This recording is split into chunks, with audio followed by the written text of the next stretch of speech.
We are delighted to know you've chosen AFRIQUE Media to inform you this morning. It's the press today will be giving you papers from the African continent and outside the continent. Our first stop will be in South Africa. We'll be looking at Business D. The paper writes that the Development Bank of Southern Africa, DBSE, is embarking on a restructuring process which will see many of its staff retrenched, many of whom are infrastructure development and finance professionals. The government's infrastructure bank is expected to play a leading role in the planned infrastructure investment program. In another development, ESCOM CEO Brent Dams is calling for a country pact with the coal industry to limit future increases to the inflation rate, warning that without it, South Africa faces higher electricity tariff increasing than the 16% it has asked for over the next 5 years. Have more details of the story on Business Day South Africa. Still in South Africa, we'll be looking at Cape Times. Today's edition of Cape Times South Africa reports that violent protests could return to Western Cape farms next week following Labour Minister Mildred Oliphant's announcement that farm workers' minimum wages cannot be reviewed until April. Workers had been persuaded by unions and the government to suspend their strike for 2 weeks until December 4 to allow time for their wage and other demands to discuss a minimum wage to be set. The paper again writes that the Arts Cape Theatre Centre is to undergo a 1.5 billion rand revamp that will involve building an arts training academy and an amphitheatre, making it one of the most modern art precincts in Africa. Read on Cape Times South Africa for more details. Taking you to Zambia, we'll be looking at the Post newspaper. The Post newspaper writes that President Michael Sata has ordered the immediate construction of King Lewanika University and a modern stadium in Western Province.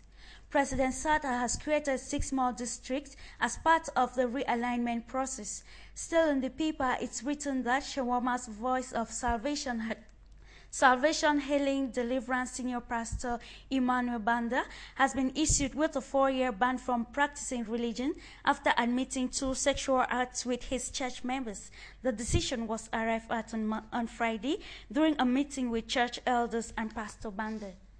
Taking you to Nigeria, we'll be looking at Business Day in Nigeria. The paper reports that senior civil servants in the Federal Ministry of Power have been fiddling with the huge electricity subsidy funds by placing monies disbursed for the purpose in fixed deposits in banks and helping themselves with most of their occurring interest income. Between 2008 and May 2012, above 140 billion naira was released by the Federal Ministry of Finance to the Power Ministry. Still in the paper, the alleged refusal by authorities of the Nigeria Customs Service (NCS) to accept the Export Expansion Grant (EEG) negotiable duty credit certificate (NDCC) for payment of custom and excise duties for importation of industrial and raw materials may have set exporters and banks on a collision course. Visit page 4 of Business Day Nigeria for more details. Taking you to Asia, we'll be looking at China Daily. The paper reports that factory profit rose at the fastest pace in 10 months in October, driven by increasing investment projects at home and export orders.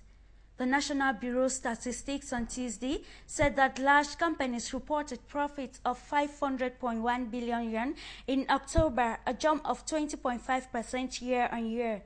The paper also writes that changes to the family planning policy are being considered and action plans have been drawn up amid a growing society and other demographic challenges, according to a former minister of the National Population and Family Planning Commissions. Visit China Daily for more details. Still in Asia, we'll be looking at the Wall Street Journal. According to the paper, Greece now has a rough outline in hand for cutting its mountain of debt following an agreement arrived at by finance ministers on Tuesday's early hours. However, as the details of the plan are filed in, many obstacles remain and Eurozone government will sooner or later face more pressure to take the politically painful step of accepting losses on the loans they have made to Greece. Read other interesting stories like shadow finance poses hidden risks in China and many others. Taking you to the United Arab Emirates, we'll be looking at the national. According to the paper, Syrian military jets bombed the southern edge of Damascus on Tuesday, while Syrian rebels downed their first army helicopter with a ground-to-air missile. It was the second consecutive day that fighter jets had dropped bombs on Daraa. Read more on the story on page 10 of the National. The paper also writes that a new charter outlining a nationally recognized code of conduct and values for Emiratis has been approved by the cabinet. The charter is a series of new educational initiatives aimed at promoting a countrywide civics curriculum. Read on the Nationals for better understanding. Let's end today's edition with this paper from Europe, the Wall Street Journal.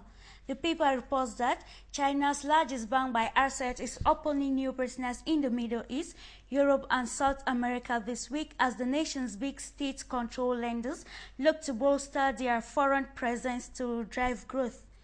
Just below the kicker, there's this interesting story where Greece now has a rough outline in hand for cutting its mountain of debt following an accord between finance ministers on Tuesday's early hours. Those dynamics will continue to test the political willingness of Eurozone leaders to keep Greece in the country. You will know more if you get a copy of the paper. This is where we draw the curtains of today's edition of the Press Today. Do stay on AFRIQUE Media, your #1 source of Pan-African television.